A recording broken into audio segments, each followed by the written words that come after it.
Exercise 13.1, question number 8. From a solid cylinder whose height is 2.4 centimeter and diameter 1.4 centimeter, a conical cavity of the same height and same diameter is hollowed out. Find the total surface area of the remaining solid to the nearest centimeter square. सो हमें initially एक solid cylinder given था, तो ये जो outer structure है ये cylinder है हमारे पास, ये हमें पहले से गिवन है।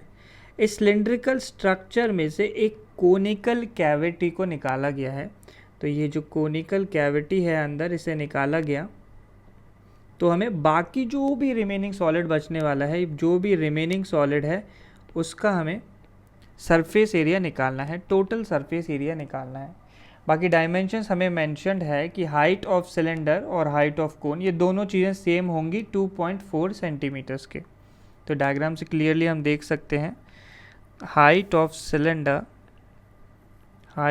Cylinder is equal to height of cone, height of cylinder is equal to height of cone.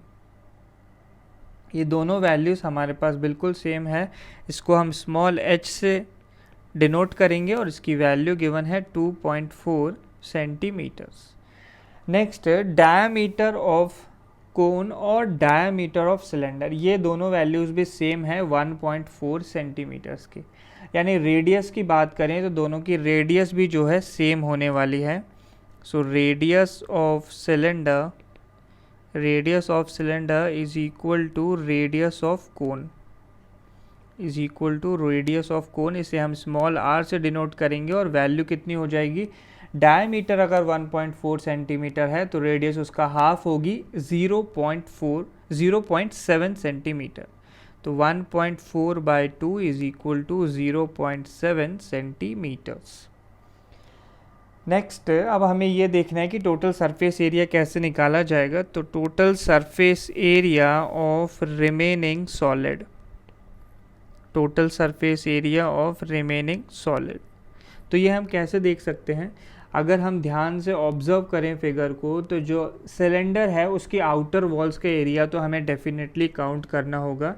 Outer walls यानी curved surface area of cylinder हो गया, ये हमें ऐड करना है।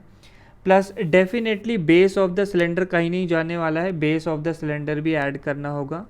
तो प्लस बेस ऑफ सिलेंडर आएगा। टॉप ऑफ द सिलेंडर नहीं काउंट होने वाला है, क्योंकि जब हम कोन कट आउट करेंगे तो टॉप ऑफ द सिलेंडर भी चले जाएगा। तो यहाँ पे अब जो वॉल्स ऑफ कोन है उसका भी सरफेस एरिया जो है ऐड हो जाएगा। तो वॉल्स ऑफ कोन का सरफेस एरिया यानी curved surface area of cone, ये भी हमें ऐड करना होगा। सो यहाँ से हम लिख सकते हैं कि total surface area of remaining solid is equal to, तो सबसे पहले हम निकालेंगे curved surface area of cylinder, plus इसमें हमें ऐड करना होगा base of cylinder, base of cylinder का एरिया हम इसमें ऐड करेंगे, plus curved surface area of cone. तो curved surface area of cone के लिए हमें स्लैंट हाइट ऑफ कोन की रिक्वायरमेंट होगी। तो हम एक बार को स्लैंट हाइट ऑफ कोन निकाल लेते हैं। तो कोन हमें कुछ इस तरीके से गिवन है, जिसकी रेडियस हमें मिल गई है 0.7 सेंटीमीटर्स और इसकी हाइट ये हमें गिवन है 2.4 सेंटीमीटर्स। तो क्लियरली ये जो राइट एंगल ट्रायंगल फॉर्म हुआ है इसमें से हमें स्लैंट हाइट चाहिए। तो स्लैंट हाइट जो है हाइपोटेन्यूस के इक्वल है। तो स्लैंट हाइट को हम L से रिप्रेजेंट करते हैं। तो L square is equal to, तो हाइट की जो वैल्यू है 2.4 दिया हुआ है तो इसका स्क्वायर आएगा, पाइथागोरस थ्योरम लगा रहे हैं, प्लस बेस का भी स्क्वायर आएगा यानी 0.7 का स्क्वायर।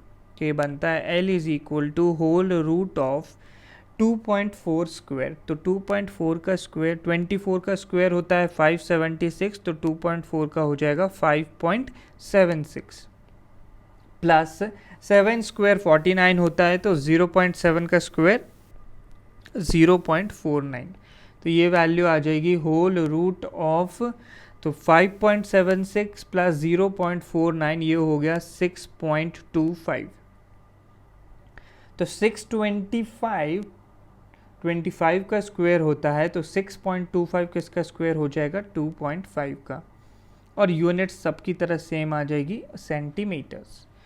तो हम निकाल रहे हैं total surface area of remaining solids, total surface area of remaining solid. तो सबसे पहले curved surface area of cylinder, तो इसका फॉर्मूला होता है 2πr/h plus base of the cylinder, तो एक सर्कल है तो इसका फॉर्मूला हो जाएगा 2πr² plus curved surface area of कोन का फॉर्मूला होता है πr into slant height that is l। तो इन सब में πr जो है हम कॉमन निकाल सकते हैं, πr कॉमन लिया तो पहले टर्म से आ जाएगा 2h प्लस दूसरे टर्म से केवल r आ जाएगा और तीसरे टर्म से बचेगा l। तो बस अब इन सब की हम वैल्यू सब्स्टिट्यूट करेंगे और आंसर बन जाएगा। तो ये आता है पाई की वैल्यू हो गई 22/7 इंटू रेडियस, हम पहले ही लिख चुके हैं रेडियस इज 0.7, तो 22/7 इंटू 0.7। नेक्स्ट अब ब्रैकेट में पहला है 2 इंटू हाइट, तो हाइट है 2.4 सेंटीमीटर्स, तो ये वैल्यू हो जाएगी 2 इंटू 2.4 सेंटीमीटर्स। प्लस नेक्स्ट हमें r की वैल्यू लिखनी है, तो r इज़ 0.7 प्लस l की वैल्यू, तो l हमने निकाला है 2.5 सेंटीमीटर्स के इक्वल। तो ये 0.7/7, तो ये नीचे 10 आ जाएगा, 22/10 इज़ 2.2।